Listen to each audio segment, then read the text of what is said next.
ചെറുപ്പത്തിൽ അച്ഛനാകാനൊക്കെ പോകുന്ന സമയത്ത് പല സുവിശേഷ ശുശ്രൂഷകളൊക്കെ അതിനു മുമ്പ് ചെയ്തിരുന്നു. അങ്ങനെ കുറേ ചെറുപ്പക്കാരെയൊക്കെ എനിക്ക് കൂടെ കിട്ടി. അങ്ങനെ എനിക്ക് കൂടെ കിട്ടിയ ഒരു ചെറുപ്പക്കാരൻ്റെ പേരാണ് ഇട്ടി എന്ന് പറയും. ഇട്ടി. അങ്ങനെ ഒരു പ്രത്യേകത, കോട്ടയം ടൗണിൽ ഏറ്റവും നശിച്ച ആളുകൾ അന്നത്തെ കാലത്ത് നിന്നിരുന്ന ഒരു സ്ഥലമുണ്ട്. അവിടെ നിൽക്കുന്ന എല്ലാം എന്താണ്, ബെല്ലും ബ്രേക്കും പോയ സാധനമാണ്. ഒന്ന് ഈ കഞ്ചാവ് അങ്ങനത്തെ ഐറ്റമാണ് ഇവിടെ നിൽക്കുന്നത്. ആ കൂട്ടത്തിലാണ് ഇവന്. പക്ഷേ കർത്താവിൻ്റെ തിരുവചനം കേട്ട് ഈ ചെറുപ്പക്കാരനോട് മാനസാന്തരപ്പെട്ടപ്പോൾ പുള്ളിക്ക് മനസ്സിലായൊരു കാര്യം, ലോകത്തിലെ ഏറ്റവും വലിയ പാപി ഞാനാണ്. അതുകൊണ്ട് പുള്ളി അങ്ങോട്ട് എളിമപ്പെട്ട്. വീട്ടിലൊരു സാഹചര്യമില്ല. പെങ്ങൾക്ക് മാനസിക രോഗം, വീടെല്ലാം ഒരു വക, മൊത്തം പ്രശ്നങ്ങൾ. ആ വീട്ടിൽ നിന്ന് ഈ ചെറുപ്പക്കാരൻ ദൈവത്തിൻ്റെ വചനം കയ്യിലെടുത്ത്. വിദ്യാഭ്യാസം ഇല്ല, 10ാം ക്ലാസ് തോറ്റതാണ്. 10ാം ക്ലാസ് ജയിച്ചെന്ന് തോന്നുന്നു. ഒരു കാര്യത്തിനും കൊള്ളുകയില്ല. എൻ്റെ കൂട്ടത്തിൽ ഞാൻ പോകുന്നിടത്തെല്ലാം എൻ്റെ കൂടെ പോരും. എനിക്കറിയാവുന്ന ബൈബിൾ വചനമൊക്കെ പറഞ്ഞു കൊടുക്കുക. അത് അന്നത്തെ കാലത്ത് അറിയാവുന്നതൊക്കെ വ്യാഖ്യാനിച്ചു കൊടുക്കും. ഇതെല്ലാം പുള്ളി എന്ത് ചെയ്യും, അക്ഷരാർത്ഥത്തിൽ അങ്ങ് വിശ്വസിക്കുക. എനിക്ക് പോലും പാലിക്കാൻ പറ്റാത്ത എല്ലാം പുള്ളി പാലിക്കാറുണ്ട്. ഞാൻ പറഞ്ഞ് പാപവിമോചനത്തിനുള്ളതാണ് കുമ്പസാരം. അതുകൊണ്ട് നമ്മൾ പാപം ചെയ്യുന്നവർ കുമ്പസാരിക്കണം. പ്രിയമുള്ളവർ, പുള്ളി കുമ്പസാരം കൊണ്ട് തുടങ്ങി. എങ്ങനെയാണ് കുമ്പസാരം എന്നറിയോ? കോട്ടയം ടൗണിൽ കുറേ പള്ളിയുണ്ട്. പുള്ളി നേരെ പള്ളിയിൽ ചെല്ലും. ആദ്യ ആഴ്ചയിൽ ഒന്നായിരുന്നു. പിന്നെ പുള്ളി പാപം ചെയ്താൽ ഉടനെ ഓടും. ചെറിയൊരു പാപം മനസ്സിൽ വന്നാൽ മതി, ഉടനെ ഓടി. ആ ദീപികയിലൊക്കെ ഒരു പള്ളിയുണ്ട്. ആ പള്ളിയിൽ പ്രിയമുള്ള ഒരു പ്രായം ചെന്ന അച്ഛനിരിപ്പുണ്ടായിരുന്നു പണ്ട്. അച്ഛനാണ് നല്ല ദേഷ്യക്കാരനാണ്. നല്ല ഉപദേശമൊക്കെയാണ് നൽകുന്നത്. അപ്പോൾ ആ അച്ഛൻ്റെ അടുക്ക് ചെന്ന് കുമ്പസാരിക്കാൻ ചെല്ലും. കുമ്പസാരിക്കാൻ നിന്ന് അവസാനം കുമ്പസാരം കേട്ട് അച്ഛൻ അവസാനം പറഞ്ഞ്, നിന്നോട് ഞാനൊരു കാര്യം പറഞ്ഞേക്കാം, ആഴ്ചയിൽ ഒന്നിൽ കൂടുതൽ കുമ്പസാരിച്ചേക്കരുതെന്ന് പറഞ്ഞു. നിൻ്റെ കുമ്പസാരം കേട്ട് ഞാൻ മടുത്ത്. അച്ചോ എന്ന് പറഞ്ഞു. നമ്മളാണെങ്കിലോ പിച്ചാത്തി കേട്ടില്ല അച്ഛൻ്റെ നേരെ. അച്ചോ എന്ന് പറഞ്ഞു. എന്നിട്ട് എന്നോടൊന്ന് പറഞ്ഞു, അച്ഛൻ എന്നോട് പറഞ്ഞു, ആഴ്ചയിൽ ഒന്നിനി കുമ്പസാരിക്കാവുള്ളൂ, നിന്നെ അല്ലാതെ ഇവിടെ കണ്ടേക്കരുതെന്ന് പറഞ്ഞു. 2 ദിവസം കഴിഞ്ഞപ്പോൾ പ്രിയമുള്ളവരെ, അതേ അച്ഛൻ്റെ മുമ്പിൽ പോയി വീണ്ടും മുട്ടുകുത്തി. അച്ഛനിങ്ങനെ നോക്കി കണ്ണടച്ചങ്ങ്. അച്ഛനെ കുമ്പസാരിപ്പിച്ച്. അത് കഴിയുമ്പോൾ ഞാനൊരു ക്ലാസ് എടുത്ത്, വിശുദ്ധ കുർബാനയിൽ യേശു വസിക്കുന്നു. പ്രിയമുള്ളവരെ, ഞാൻ കോട്ടയം ടൗണിൽ കൂടെ പോയപ്പോൾ ദിവ്യപ്പള്ളി ചെല്ലുമ്പോൾ നോക്കുമ്പോൾ കാണുന്നത്, ഈ പുള്ളിയുടെ ഒരു ചെരുപ്പ് അവിടെയും കിടപ്പുണ്ട്, ഒരു ചെരുപ്പ് അപ്പുറത്തും കിടപ്പുണ്ട്. ഞാൻ നോക്കുമ്പോൾ ദീപിക പള്ളിയുടെ നടുക്ക് തവള കിടക്കുന്ന പോലെ കമന്ന് കിടപ്പുണ്ട്. ഞാൻ തോണ്ടി വിളിച്ച് ഞാൻ ചെയ്ത്, എന്നാ ഇടപാടാണ് ഇത്? അന്നേരം പറഞ്ഞു, അയ്യോ, വിശുദ്ധ കുർബാനയിൽ യേശു വസിക്കുന്നതല്ല പറഞ്ഞത്, ഇതിനകത്ത് വിശുദ്ധ കുർബാന എടുത്ത് വെച്ചിട്ടുണ്ട്, അതുകൊണ്ട് ഞാൻ യേശുവിൻ്റെ മുമ്പിൽ കമന്ന് കിടന്ന് പ്രാർത്ഥിക്കുകയാണ്. ഞാൻ ആ മൂലയിലോട്ട് മാറി പതുക്കെ കസേരയിൽ അവിടെ ഇരുന്നു. കുറച്ചു നേരം കഴിയുമ്പോൾ ഞാൻ നോക്കിയപ്പോൾ കാണുന്ന കാഴ്ച, ഒരച്ഛൻ വന്നച്ച് വട്ടം നോക്കിയേച്ച് പറഞ്ഞു, തോണ്ടിച്ച് പറഞ്ഞു, എഴുന്നേക്കടാ, നിനക്ക് കിടക്കാനുള്ള സ്ഥലമല്ല ഇത്, പോയി ഇരിക്കടാ അവിടെ എന്ന് പറഞ്ഞു. ശരി അച്ഛൻ എന്ന് പറഞ്ഞിട്ട് കമന്ന് അവിടെ കിടന്നു. ഇതൊരു പാർട്ടി. അങ്ങനെ ഈ പുള്ളി ഇങ്ങനെ നല്ല ജീവിതം നയിച്ചുകൊണ്ടിരിക്കുകയാണ്. അപ്പോൾ ഞാൻ പഠിപ്പിച്ചു, വചനമാണ് ദൈവം. അപ്പോൾ എന്നോട് പറഞ്ഞു, ഞാൻ വായിച്ചിട്ട് എനിക്കൊന്നും മനസ്സിലാകുന്നില്ല. ഞാൻ പറഞ്ഞു, പരിശുദ്ധാത്മാവ് വേണം മനസ്സിലാകണമെങ്കിൽ. എൻ്റെ നെഞ്ചിനകത്ത് ഒരു വാക്യം പോലും ഇരിക്കുന്നില്ല. ഞാൻ പറഞ്ഞു, രാത്രിയിൽ എഴുന്നേറ്റ് കാണാതെ പഠിക്കണം. ഞാൻ വാക്യങ്ങളൊക്കെ പറഞ്ഞു. പുള്ളി അവസാനം വാക്യം പഠിക്കാൻ നോക്കിയിട്ട് നടക്കുന്നത്. കാരണം വചനം യേശുവല്ലേ, ഹൃദയത്തിലുണ്ടെങ്കിൽ യേശു ഉള്ളതിന് തുല്യ. പുള്ളി മുട്ടുമേ നിന്ന് കരഞ്ഞ് ദൈവത്തോട് പ്രാർത്ഥിച്ചു. ഒരു സുപ്രഭാതത്തിൽ ദൈവം വചന കവാടം തുറന്നു. തുറന്ന് വലത്തോട്ട് വെച്ചാൽ പ്രിയമുള്ളവർ വചനം മാത്രം കിട്ടാൻ തുടങ്ങി. എനിക്ക് തന്നെ അത്ഭുതമായി. എല്ലാം വചനം അറിയാം പുള്ളിക്ക്. ഞാൻ ഈ പുള്ളി ഇങ്ങനെ ശ്രദ്ധിച്ച്, വിവരക്കേട് മാത്രമേ കാണിക്കത്തുള്ളൂ, പക്ഷേ ദൈവിക കാര്യങ്ങളൊക്കെ നല്ലോണം അറിയാം. ഒരു ദിവസം കോട്ടയത്ത് നിന്ന് എറണാകുളത്തേക്ക് ട്രെയിനിൽ പോവുക. കാര്യമായിട്ട് എന്നെ നോക്കി വർത്തമാനം പറഞ്ഞുകൊണ്ട്, പുള്ളിയുടെ കയ്യിലായിരുന്നു ടിക്കറ്റ്. വർത്തമാനം പറഞ്ഞുകൊണ്ടിരിക്കുന്നതിനിടയ്ക്ക് പുള്ളി പ്രിയമുള്ളവരെ ടിക്കറ്റ് കയറി ദൂരോട്ട് കളഞ്ഞു. ഞാൻ നോക്കുമ്പോൾ 5-6 പീസായിട്ട് ഇരിപ്പുണ്ട്. അതാ ഞാൻ പറഞ്ഞ വിവരക്കേട്. അങ്ങനെ ഇരിക്കെ പ്രിയമുള്ളവരെ, പുള്ളിക്ക് അടുത്തൊരു പരിശുദ്ധാത്മാവിൻ്റെ പ്രചോദനം. പുള്ളി എന്താണ്, അടുത്തിരിക്കുന്നവരോടെല്ലാം സുവിശേഷം പറയുക. ട്രെയിനിൽ ഇരിക്കുന്നവർ, ചേട്ടാ എവിടെ പോവുക, ചേട്ടന് പ്രാർത്ഥിക്കാറുണ്ടോ, വിശുദ്ധ കുർബാന, യേശുവിൻ്റെ ശരീരം എന്നൊക്കെ പറഞ്ഞ സുവിശേഷം. ആളുകൾ, തനിക്ക് വേറെ പണിയൊന്നുമില്ലേ? ഇല്ല, എനിക്ക് പണിയൊന്നുമില്ല. ഉടനെ മാറി. ഞാനതുകൊണ്ട് ഈ പുള്ളിയുടെ ഒരു ട്രെയിനിൽ ഈ പുള്ളിയുടെ കൂടെ പോയാൽ ഞാൻ മാറിയിരിക്കത്തുള്ളൂ. നാണക്കേടാ. ആരും കിട്ടാതെ വന്നപ്പോൾ പ്രിയമുള്ളവർ, ട്രെയിനിൽ ഈ തൂക്കം വരുന്ന ഒരു കാല് മേലാത്ത ഒരുത്തൻ ഇങ്ങനെ കൈയും നീട്ടി നിൽക്കുക. ഒരുത്തൻ തൂക്കാൻ വന്നിരിക്കുക, കാല് മേലാത്ത ഒരുത്തൻ. അവനിങ്ങനെ റെയിൽവേ ട്രാക്കിൽ കൂടെ കയറി വന്നിട്ട് തൂക്കുക, ആളുകളുടെ മുമ്പിൽ കൈ നീട്ടുക. ഞാൻ അപ്പുറത്ത് മാറി നോക്കുമ്പോൾ ഈ തൂക്കാൻ വന്നവനോടൊക്കെ ആരെങ്കിലും വർത്തമാനം പറയുക. ആരെയും കിട്ടിയില്ല. അവനോട്, എടാ യേശുക്രിസ്തു നിന്നെ സുഖപ്പെടുത്തും എന്നൊക്കെ പറഞ്ഞുകൊണ്ട് ഈ പുള്ളിയോട് സുവിശേഷം. ഞാൻ പതുക്കെ എഴുന്നേറ്റ് പോയി. ഞാൻ പതുക്കെ എഴുന്നേറ്റ് അപ്പുറത്തെ കമ്പാർട്ട്മെൻറ്റിൽ പോയിരുന്നു. ഞാൻ ഈ പുള്ളിയെ കൊണ്ട് സത്യത്തിൽ മടുത്ത്. പ്രിയമുള്ളവർ, എന്ത് സംഭവിച്ചെന്നറിയോ? എന്നോട് ഞാൻ ചോദിച്ചു, എന്നതായിരുന്നു അവിടെ വർത്താനം എന്ന് പറഞ്ഞാൽ ഞാൻ ഇച്ചിരി സുവിശേഷം അവന് കൊടുക്കുമായിരുന്നു. പ്രിയമുള്ളവരെ, പിറ്റേ ആഴ്ചയിൽ ഞാൻ സെമിനാരിൽ പോകാനായിട്ട് ട്രെയിൻ കയറാനായിട്ട് നിൽക്കുമ്പോൾ പ്രിയമുള്ളവർ എന്നാ നോക്കുന്നത്, ഈ ചെറുപ്പക്കാരന് വേണ്ടി ഇവൻ വചനം പറഞ്ഞതാണ്. അവൻ്റെ കൈകാലുകൾ ബലപ്പെട്ട് അവൻ എഴുന്നേറ്റ്. അവൻ ഈ ചേട്ടൻ ഇവനെ കണ്ടപ്പോൾ ചേട്ടാ ഓടി വന്ന്. എനിക്ക് കൈക്കൊക്കെ നല്ല ബലം കിട്ടി. അതുകൊണ്ട് ഞാനിപ്പോൾ പേനാക്കച്ചവടമായിട്ട് നടക്കുകയാണ്. അപ്പം ഞാൻ പറഞ്ഞു, എടാ ഇത് പറഞ്ഞു അത് വേറെ ആരാണ്ട് വല്ല നായ്ക്കമ്പറമ്പിലച്ചൻ വല്ലതും ചിലപ്പോൾ ട്രെയിനിൽ കയറി പ്രാർത്ഥിച്ചായിരിക്കുമെന്ന് പറഞ്ഞു. പുള്ളി അത് വിട്ട്. സത്യത്തിൽ ഇവൻ വചനം കൊടുത്ത വചനമൊക്കെ ഞാൻ ശ്രദ്ധിച്ചു. വളരെ ആപ്റ്റായ വചനങ്ങളാണ്, സൗഖ്യത്തിൻ്റെ വചനങ്ങളൊക്കെ കൊടുത്തത്. ആ വചനം അവന് കുട്ടിയിൽ ഫലിച്ച്. എന്നിട്ടും ആൾ നന്നായില്ല. പുള്ളി എന്നോട് പറഞ്ഞു, അത് അച്ഛൻ നമ്മളിങ്ങനെ ഇവിടെ ഒന്നും ഇരുന്നിട്ട് കാര്യമില്ല. നമ്മൾ സ്വിറ്റ്സർലൻഡ്, അതുപോലെ നമ്മൾ ജർമ്മനി, അങ്ങനെയുള്ള വിവിധ രാജ്യങ്ങളിൽ പോയി കർത്താവിൻ്റെ സുവിശേഷം കൊടുക്കണം. ഇവിടെ ആവശ്യത്തിന് ധ്യാനകേന്ദ്രങ്ങളുണ്ട്, ആവശ്യത്തിന് പ്രഘോഷകരുണ്ട്. അതുകൊണ്ട് വിവിധ രാജ്യങ്ങളിൽ പോയി. അതാ 10ാം ക്ലാസ് തോറ്റവൻ, ഇവന് ജീവിക്കാൻ ഗതിയില്ലാത്തവനാണിത് പറയുന്നത്. ഞാൻ അന്നേരത്തിന് പിടിച്ചടി കിഴി മിണ്ടായിരിക്കാൻ പറയും. എന്നാൽ ശരി എന്നാൽ മിണ്ടായി. പിന്നെ എന്നേലും വർത്തമാനം പറയാൻ പറയും. അത് നമുക്ക് ജർമ്മനിയിൽ സുവിശേഷ ഇതൊന്നും ഇത് പറച്ചില്ല. ഞാനതിന് ശേഷം പ്രിയമുള്ളവരെ സെമിനാരിയിൽ പോയി. സെമിനാരിയിൽ നിന്ന് വീട്ടിലേക്ക് വിടുകയില്ല. ഞാൻ ഷമ്മാശനായി, അച്ഛനായി അങ്ങ് പോയി.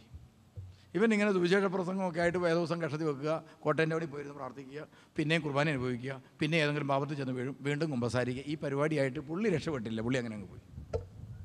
ഒരു ദിവസം പ്രിയമുള്ളവരെ എനിക്കൊരു കോള് വന്നു. ഞാൻ ചോദിച്ചു, ഹലോ ആരാ? അച്ഛനല്ലേ? അതെ. ഞാൻ ഇട്ടിയ. ഞാൻ ചോദിച്ചത് വിദേശത്തു നിന്നുള്ള കോളാണല്ലോ.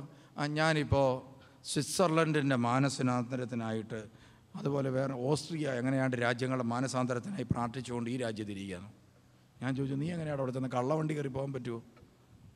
അന്നേരം പറഞ്ഞ്, കർത്താവ് എന്നെ ഈ രാജ്യത്ത് മധ്യസ്ഥ പ്രവർത്തനയ്ക്കായിട്ട് എത്തിച്ചിരിക്കുകയാണ്.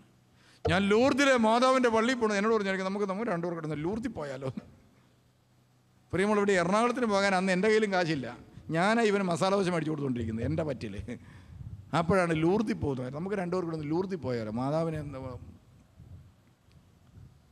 പ്രധാനപ്പെട്ട മിക്കവാറും എല്ലാ തീർത്ഥാടന കേന്ദ്രങ്ങളിലും പോയി ഇതാ ലോകത്തിൻ്റെ മാനസാന്തരത്തിന് വേണ്ടി മധ്യസ്ഥ പ്രാർത്ഥന നടത്തുന്നവനായി ദൈവം മാറ്റി. ഞാൻ ചോദിച്ചു, എടാ ഇട്ടി, എങ്ങനെയാടാ നിനക്കിത് സംഭവിച്ചത്? അപ്പം ഞാൻ എന്നിട്ട് ഒരു രാജ്യത്ത് പോലും പോയിട്ടില്ലെന്ന് ഓർക്കണം. വചനം പഠിപ്പിച്ച് ഞാൻ ഒരു രാജ്യത്ത് പോലും പോയിട്ടില്ല. അപ്പോഴാണ് ഈ പുള്ളി എന്ത് ചെയ്യുന്നത്, പല രാജ്യങ്ങളിലും പോയിരിക്കുന്നത്. ഞാൻ ചോദിച്ചു, എങ്ങനെ സംഭവിച്ചു? ഉടനെ പുള്ളി എന്നോട് പറഞ്ഞ്, ജർമ്മൻകാരി അന്നക്കുട്ടി എന്ന് പറഞ്ഞൊരു പെണ്ണ് നാട്ടിൽ വന്ന്, അവൾക്ക് ഒറ്റ ആഗ്രഹമുള്ളൂ, കള്ളു കുടിക്കാത്ത, ബീഡി വലിക്കാത്ത, എന്നും വിശുദ്ധ കുർബാന പങ്കെടുക്കുന്ന, പ്രാർത്ഥിക്കുന്ന ഒരു നല്ല ചെറുപ്പക്കാരനെ കിട്ടണം. അപ്പോൾ ആരാണ്ട് പറഞ്ഞ്, അങ്ങനെ ഒരുത്തനുണ്ട് ആണ്ടാ ഇന്ന വീട്ടിലെയാണ്. അവർ തപ്പിപ്പിടിച്ച് കല്യാണം അന്വേഷിച്ച് ഈ പെൺകുട്ടി ഈ ചെറുപ്പക്കാരനെ കണ്ടു. ഉടനെ ഇതാ നല്ല നല്ല കാര്യങ്ങളാണ് ഇവൻ പറയുന്നില്ല, ബൈബിൾ എല്ലാം അറിയാം, വിശുദ്ധ കുർബാന, മുട്ടയിലെ തൊലിയില്ല, മുണ്ടൊക്കെയാണ് കൊടുത്തിരിക്കുന്നത്. പ്രിയമുള്ളവർ, ഇവിടെ എല്ലാം കറുത്തായിരിക്കും, 2 മുട്ടും. അപ്പോൾ ചോദിച്ചു, ഇതെന്നാ പറ്റിയതാണ്, വല്ല കുഴപ്പമാണ്, ക്യാൻസർ വല്ലതുമാണ്? അല്ല, മുട്ടുമേ നിന്ന് പരിത്യാഗ പ്രാർത്ഥന നടത്തുന്നത്. അവൾക്ക് അന്നക്കുട്ടിക്ക് ഇഷ്ടപ്പെട്ട് കല്യാണം കഴിച്ച് ജർമ്മനിയിലേക്ക് കൊണ്ടുപോയി. അങ്ങനെ ആ പ്രദേശങ്ങളിലെല്ലാം പോയി പ്രാർത്ഥിക്കുന്ന വ്യക്തിയായി മാറി. കണ്ടോ, കർത്താവ് തൊട്ടപ്പോൾ ഒന്നുമില്ലാത്തൊരു ചെറുപ്പക്കാരനെ ദൈവഹിതത്തിന് വേണ്ടി ഒഴിഞ്ഞ പാത്രം പോലെ നിന്ന് കൊടുത്തപ്പോൾ ദൈവം കൊണ്ടുപോയി ഉയർത്തി നിർത്തിയത് കണ്ടോ? അതിനേക്കാളും എന്നെ അത്ഭുതപ്പെടുത്തിയ കാര്യമുണ്ട്. എൻ്റെ ബന്ധുമിത്രാദികളും റിലേറ്റീവ്സും പോലും മരിച്ചു പോകുമ്പോൾ, വലിയ വലിയ ആളുകൾ മരിച്ചു പോകുമ്പോൾ ഇങ്ങോട്ട് വിളിക്കും, തിരുമേനി ഫ്രീ ആണെന്ന്. ഞാൻ പറഞ്ഞു, ഒരു രക്ഷയില്ല, സിനഡ് നടന്നുകൊണ്ടിരിക്കുക. അല്ല, ഞാനിപ്പോൾ UK പലതിലും പങ്കെടുക്കാൻ പറ്റിയിട്ടില്ല. ഞാൻ തന്നെ ചലത്തിരുന്ന് ഓർക്കാറുണ്ട്, ദൈവമേ അത്യാവശ്യമായിട്ട് ശവസംസ്കാരത്തിലൂടെ പങ്കെടുക്കേണ്ടതായിരുന്നു, പറ്റിയിട്ടില്ല. അപ്പോഴാണ് ഒരു ദിവസം ഞാൻ ചെങ്ങളം ഭാഗത്ത് നിന്ന് ഇങ്ങോട്ട് വന്നുകൊണ്ടിരിക്കുക.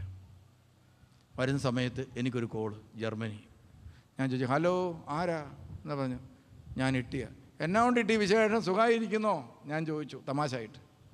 ഉടനെ പറഞ്ഞു, തിരുമേനി ഞാനൊരു കാര്യം പറയാൻ വേണ്ടി. ഞാൻ പറഞ്ഞു, എന്ത് പറ്റി? അമ്മ മരിച്ചുപോയി. അമ്മ മരിച്ചുപോയി. തിരുമേനി അമ്മയ്ക്ക് വേണ്ടി ഒന്ന് പ്രാർത്ഥിക്കുക. അപ്പം ഞാൻ പറഞ്ഞു, എന്നെ പ്രാർത്ഥിച്ചേക്കാം. എപ്പോഴാണ് മരിച്ചത്? ഇപ്പം മരിച്ചതേ ഉള്ളൂ. കോള് വന്ന് ഞാൻ ആദ്യം വിളിച്ച തിരുമേനിയാണ്. അപ്പം ഞാൻ നിൽക്കുന്നത് എവിടെയാണെന്നറിയോ? അവൻ്റെ വീടിൻ്റെ വാതുക്കൽ. എന്നെ അത്ഭുതപ്പെടുത്തി.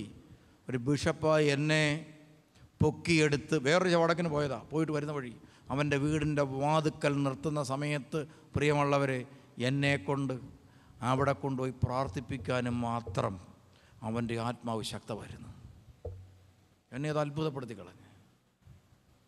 എത്രയോ വലിയ വലിയ ആളുകൾ വിളിച്ചാൽ നമുക്ക് പോകാൻ പറ്റാതെ വന്നിരിക്കുന്നു. എത്രയോ വലിയ ആളുകൾക്ക് നമുക്ക് ആഗ്രഹിച്ചിട്ട് പോയില്ല. പക്ഷേ ഇവൻ്റെ വീടിൻ്റെ വാതുക്കൽ എന്നെ നിർത്തിയിരിക്കുക. ഞാൻ നേരെ വണ്ടി അങ്ങോട്ട് ഇറങ്ങുമ്പോൾ മരിച്ചതേ ഉള്ളൂ. ഞാൻ കയറി ധൂപപ്രാർത്ഥന നടത്തി തിരിച്ചു പോന്നു. അന്നേരം മുതൽ ഞാൻ ചിന്തിച്ച്, ദൈവമേ, ഒന്നുമില്ലാത്ത ഒരു ഒഴിഞ്ഞ പാത്രം ദൈവത്തിൻ്റെ വചനം നിറയാൻ വേണ്ടി നിന്നു കൊടുത്തപ്പോൾ ദൈവം ആ പാത്രത്തിൽ നിന്ന് കോരി ആളുകൾക്ക് വിളമ്പുന്നു. കണ്ടോ? നമ്മളുമൊക്കെ ഇങ്ങനെ ഒരു ഒഴിഞ്ഞ പാത്രം ആകണമെന്ന് ആഗ്രഹിച്ചുകൊണ്ടാണ് ദൈവം ഈ ധ്യാന കേന്ദ്രത്തിൽ കൊണ്ടുവന്നിരിക്കുന്നത്. ഒരിക്കൽ കുട്ടികളുടെ ധ്യാനം നടക്കാം ഇവിടെ. കൊച്ചു പിള്ളേരുടെ ധ്യാനത്തിന് ഒരു ക്ലാസ്സിന് കയറി. പിള്ളേരൊന്നും ശ്രദ്ധിക്കുന്നില്ല. ഞാൻ പതുക്കെ 10 മിനിറ്റ് കഴിഞ്ഞപ്പോൾ പതുക്കെ സ്റ്റേജിൽ നിന്ന് ഇറങ്ങി വന്ന് പോയിട്ട് പറഞ്ഞ്, ഇത് അച്ഛന്മാർ നടത്തുകയായിരിക്കും നല്ലത്, നമ്മളെ കൊണ്ട് പറ്റിയില്ല. ഒരെണ്ണം ശ്രദ്ധിക്കുന്നില്ല. എന്ന് മാത്രമല്ല, താഴത്തെ മുറ്റത്താണ് ധ്യാനം നടക്കുന്നത്. ഇവിടുന്ന് മിറ്റിലൊക്കെ എടുത്തേച്ച് ധ്യാനം നടന്നുകൊണ്ടിരിക്കുക, മറ്റവൻ്റെ തലക്കെട്ട് ഇങ്ങനെ എറിഞ്ഞുകൊണ്ടിരിക്കുക. ഇതൊക്കെ കണ്ടിട്ട് എനിക്ക് സഹിക്കാൻ പറ്റില്ല. ഞാൻ പറഞ്ഞു, ഞാനിനി പ്രസംഗിക്കുകയില്ല. അവസാനം ഒരു ദിവസം കഴിഞ്ഞപ്പോൾ 2 ദിവസം കഴിഞ്ഞപ്പോഴത്തേനും അച്ഛന്മാരങ്ങോട്ട് പറഞ്ഞു, ഒരു ക്ലാസ്. അപ്പോൾ ഞാൻ പറഞ്ഞു, നോക്കട്ടെ. അങ്ങനെ കയറിയപ്പോൾ ഞാൻ പിള്ളേരോട് പറഞ്ഞു, നിങ്ങൾ ശ്രദ്ധിച്ചിരിക്കുകയാണെങ്കിൽ ഞാൻ നിങ്ങൾക്ക് എല്ലാവർക്കും സിപ്പപ്പ് മേടിച്ചു തരാം. ഉടനെ പിള്ളേർ സിപ്പപ്പ് തിന്നാൻ വേണ്ടി വായും പൊളിച്ചു. അങ്ങനെ ഒരു ക്ലാസ് കഴിഞ്ഞ് ഞാൻ എല്ലാവർക്കും സിപ്പപ്പ് മേടിച്ചു കൊടുത്തു. അത് കഴിഞ്ഞുകൂടി അടുത്ത ക്ലാസ്സിന് ചെന്നപ്പോൾ തന്നെ അവർ വളരെ ശ്രദ്ധയോടെ ഇരുന്നു. അപ്പോൾ ഞാൻ പറഞ്ഞു, ഈ ധ്യാനം കഴിയുമ്പം നല്ല ഒന്നാമതൊരു ഐസ്ക്രീം മേടിച്ചു തരും. കംബാക്ക് വെക്കുന്ന ഐസ്ക്രീം ഉണ്ടല്ലോ, അത്. പിള്ളേർ വളരെ കാര്യമായിട്ട് ശ്രദ്ധിച്ചിരുന്നു. അങ്ങനെ ഒരു തരത്തിൽ 2 ക്ലാസ് എടുത്ത് ഞാൻ ആ ധ്യാനം തീർത്ത് വിട്ട്. ധ്യാനം കഴിഞ്ഞ് പുറത്തിറങ്ങി ഞാനിവിടെ നിൽക്കുമ്പോൾ ഇവിടെ കുറേ പിള്ളേരുണ്ട്. അവർ പറഞ്ഞ്, തിരുമേനി എന്നാലും ഞങ്ങളൊക്കെ കൈവടിഞ്ഞ് മോശമായിപ്പോയി ഒഴിവാക്കിയത്. അപ്പോൾ ഞാൻ ചോദിച്ചു, എന്ത് പറ്റി? അല്ല, ഈ ബഹളം വെച്ചുകൊണ്ട് നടന്ന പിള്ളേർക്കെല്ലാം തിരുമേനിക്ക് ഐസ്ക്രീം മേടിച്ചു കൊടുത്ത്. ഞങ്ങൾ ഈ പിള്ളേർ ഇവിടെ ഈ കുഞ്ഞുങ്ങളുടെ ഇതിനു വേണ്ടി മധ്യസ്ഥ പ്രാർത്ഥന നടത്തുകയായിരുന്നു. എന്നിട്ട് ഞങ്ങൾക്ക് ഒരു ഐസ്ക്രീം മേടിച്ചു തന്നോ? അപ്പോൾ ഞാൻ ചോദിച്ചു, ഐസ്ക്രീം വേണ്ടിയവരൊക്കെ കൈപൊക്കിക്കേ. എല്ലാവരും കൈപൊക്കി. ഇവിടെയുള്ള പിള്ളേരെല്ലാം കൈപൊക്കി. അപ്പോൾ ഞാൻ പറഞ്ഞു, അന്ന് ഇവിടെ പള്ളി പണിതിട്ടില്ല, അവിടെ ഈ ബംഗാളികൾ താമസിക്കുന്നുണ്ട്. അപ്പോൾ ബംഗാളികൾക്ക് വെള്ളം ഇടാനായിട്ടൊരു ടാങ്ക് വെച്ചിട്ടുണ്ട്. ഞാൻ പറഞ്ഞ്, കുറേ ഒഴിഞ്ഞ പ്ലാസ്റ്റിക് കുപ്പികൾ കൊണ്ടുവരുവിൻ. ഉടനെ അവർ പ്ലാസ്റ്റിക് കുപ്പി ആയിട്ട് ഞാൻ പറഞ്ഞു, അതിനകത്ത് വെള്ളം നിറയ്ക്കുവിൻ. അവർ വെള്ളം നിറച്ചു. ഞാൻ പറഞ്ഞു, ഇനി മുറിച്ച് എല്ലാവരും കഴിക്കുവിൻ. അവർ പറയുക, ബംഗാളിക്കൊന്ന് കൊടുത്തു നോക്കാം, എന്നിട്ട് ചത്തുപോയില്ല കഴിക്കാവുന്ന. ധ്യാന കേന്ദ്രത്തിലെ ശുശ്രൂഷകരാ. ബംഗാളിക്ക് കൊടുത്തു നോക്കിയിട്ട് ചത്തുപോയില്ല കഴിക്കാവുന്ന. വിശ്വാസമുണ്ടോ? അപ്പം ഞാൻ പറഞ്ഞ്, നിങ്ങളുടെ ഇടയിൽ ഒരത്ഭുതം പ്രവർത്തിക്കാൻ എന്നെ കൊണ്ടാവില്ല. കാരണം നിങ്ങൾക്ക് എന്തില്ല? വിശ്വാസമില്ല. അപ്പോൾ പ്രിയമുള്ളവർ, കർത്താവ് എന്നാണ് ഇത് പറയുന്നത് പോലും എന്താണ് ഇപ്പോൾ ഒരു അത്ഭുതം നടക്കാൻ പോകുന്നത്. കാര്യം എന്താ? നമ്മൾ പറയും ബംഗാളിക്ക് കൊടുത്തു നോക്കാൻ പറയും. അപ്പോൾ അതുകൊണ്ട് അത്ഭുതം നടക്കണമെങ്കിൽ എവിടെയും നടക്കത്തുള്ളൂ? ദൈവത്തിൻ്റെ ഹിതം.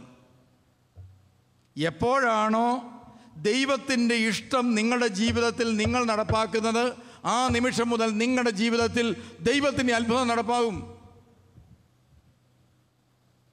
അത് ഇന്നാണെങ്കിൽ ഇന്ന്, നാളെയാണ് നടക്കുന്നതെങ്കിൽ നാളെ. ഇനി നിങ്ങളുടെ ജീവിതായുസ്സിൽ ദൈവത്തിൻ്റെ ഹിതത്തിന് വേണ്ടി തലകുലിക്കാൻ നിങ്ങൾക്ക് മനസ്സില്ലേ? കാര്യമായിട്ടൊന്നും നടക്കുകയില്ല. നിങ്ങളും ഇതുപോലെ ജീവിച്ച് മരിക്കും, അത്രയേ ഉള്ളൂ. കാര്യമായിട്ടൊന്നും നടക്കുകയില്ല. ആരും നിങ്ങളെ രക്ഷിക്കാനുണ്ടാവില്ല. ഡോക്ടർ അവസാനം പറയും, ഒന്നും ചെയ്യാനില്ല കേട്ടോ, ക്ഷമിക്കണം, സോറി, ഇത്രയേ ഉള്ളൂ. അത്ര റിസ്ക് ഉള്ളൊരു ലോകമാണിത്. ആ ലോകത്ത് രക്ഷിക്കാൻ കഴിവുള്ള ഒരു കരമുണ്ട്, അത് യേശുവിൻ്റെ കരമാണ്. ആ കരത്തിൻ്റെ കീഴിലേക്ക് യേശു നമ്മളെ വിളിക്കുകയാണ്. മകനെ, നിൻ്റെ വീട് എൻ്റെ വീടാകണം, നിൻ്റെ ജീവിതം എൻ്റെ ജീവിതമാകണം, നിൻ്റെ വേദനകൾ എൻ്റെ വേദനകളാകണം. അതിന് നീ ചെയ്യേണ്ട ഒരു കാര്യമുണ്ട്. ഞാനും നീയും ഒന്നാവണം. ഞാനും നീ ഒന്നാവണം. ഈ ധ്യാനത്തിൽ പ്രിയമുള്ളവരെ നമ്മൾ പഠിക്കാൻ പോകുന്നത് എങ്ങനെ ഇങ്ങനെ ഒരു സംയോജനം സാധ്യമാകുമെന്നാണ്.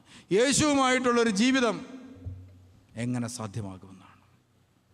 അതിന് ജീവിതത്തിൻ്റെ ഇടുങ്ങിയ വഴിത്താരയിലൂടെ കടന്നു പോകുമ്പോൾ നമ്മളൊക്കെ ചില ഉറച്ച തീരുമാനങ്ങൾ ചില സമയത്ത് എടുക്കേണ്ടി വരും. ഉറച്ച തീരുമാനങ്ങൾ ജീവിതത്തിൻ്റെ പ്രതിസന്ധി ഘട്ടങ്ങളിലൂടെ കടന്നു പോകുമ്പോൾ ഉറച്ച തീരുമാനങ്ങൾ എടുക്കണം. ആ തീരുമാനത്തിലൂടെ ദൈവം നമ്മളെ എന്ത് ചെയ്യും? അത്ഭുതങ്ങളുടെ സാക്ഷിയാക്കി മാറ്റും. കഷ്ടതകളുടെ ചൂളയിലൂടെ നടന്നു പോകുമ്പോൾ നമ്മളെന്ത് ചെയ്യണം? പിടിച്ചു നിൽക്കണം. പ്രിയമുള്ള, ഞാനിന്ന് അവസാനിപ്പിക്കുകയാണ്. അതുകൊണ്ട് എങ്ങനെ യേശുവുമായിട്ട് സംയോജിക്കാം എന്നതാണ് നമ്മുടെ ധ്യാനത്തിൻ്റെ വിഷയം. എങ്ങനെ ദൈവവുമായിട്ട് നമുക്ക് നയിക്കപ്പെട്ട് മുന്നോട്ട് പോകാം, ദൈവത്തിന് എങ്ങനെ എൻ്റെ ജീവിതത്തിൽ ഇറങ്ങി വന്ന് പ്രവർത്തിക്കാൻ പറ്റും, അതിനുള്ള തടസ്സങ്ങൾ എന്തൊക്കെയാണ്, ഇപ്പം എവിടെയാണ് ബ്ലോക്കായി കിടക്കുന്നത്, ഇനി ഞാൻ എന്താ ചെയ്യേണ്ടത് എന്നൊക്കെ ഈ ധ്യാനത്തിൻ്റെ ഓരോ ക്ലാസ്സിലൂടെ നമുക്ക് മനസ്സിലാകുമ്പോൾ വെറുതെ ഇതാ ദാസി, നിൻ്റെ ഇഷ്ടം പോലെ നടക്കട്ടെ കർത്താവേ, ഞാനിതാ വിട്ടു തന്നിരിക്കുന്നു. നിനക്ക് വേണ്ടേ? നിനക്ക് ഇഷ്ടമില്ലാത്തതാണോ പുകവലി? വേണ്ട, ഞാൻ വീടി വലിക്കുന്നില്ലെന്ന്. അപ്പോൾ പ്രശ്നം നാളെ വലിക്കാൻ തോന്നിയാലോ? അപ്പോഴല്ലേ വിട്ടുകളാ. മദ്യപാനം കുപ്പി സഹിതായിരിക്കും വന്നിരിക്കുന്നത്, കള. പ്രേമം വിട്ടുകളയാലും തീരുമാനിച്ചിട്ടായിരിക്കും വന്നിരിക്കുന്നത്, കള. ദൈവം ആവശ്യപ്പെടുന്നതൊക്കെ ദൂരെ എറിയാൻ മനസ്സുണ്ടെങ്കിൽ, ഒരൊഴിഞ്ഞ പാത്രമായി നിൽക്കാൻ മനസ്സുണ്ടാകും, നമ്മുടെ ജീവിതത്തിൽ ദൈവം ചിന്തിക്കാൻ പറ്റാത്ത അത്ഭുതങ്ങൾ പ്രവർത്തിക്കും. അതിന് ഈ ധ്യാനത്തിലൂടെ നമ്മളെ തന്നെ നമുക്ക് പൂർണ്ണമായിട്ടും വിട്ടുകൊടുക്കാം. നമ്മുടെ ജീവിതത്തിലെ പ്രയാസങ്ങളും പ്രതിസന്ധികളും എന്തു തന്നെ ആയിക്കൊള്ളട്ടെ, ദൈവം അറിയാതെ ഒന്നും സംഭവിച്ചിട്ടില്ല.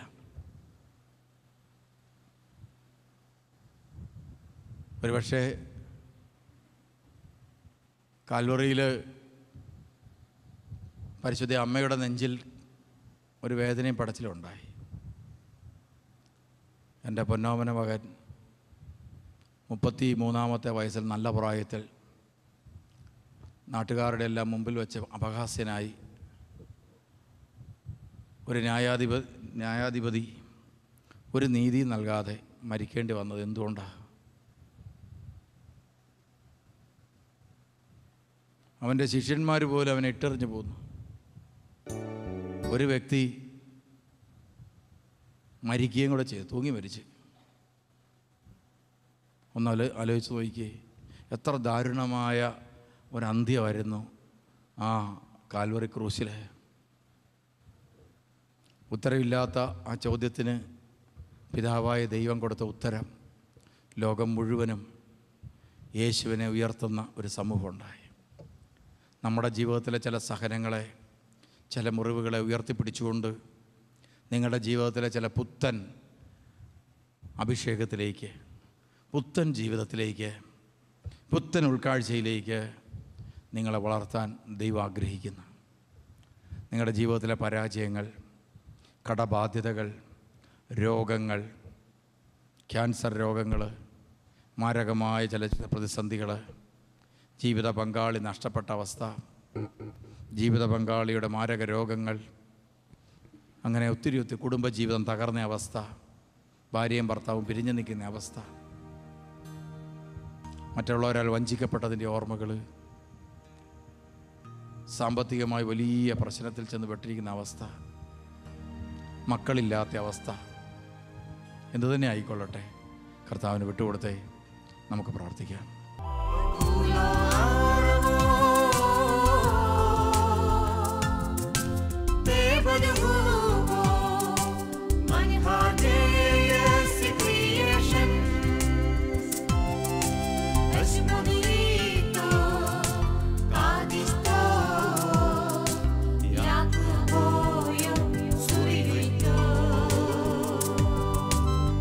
Maria.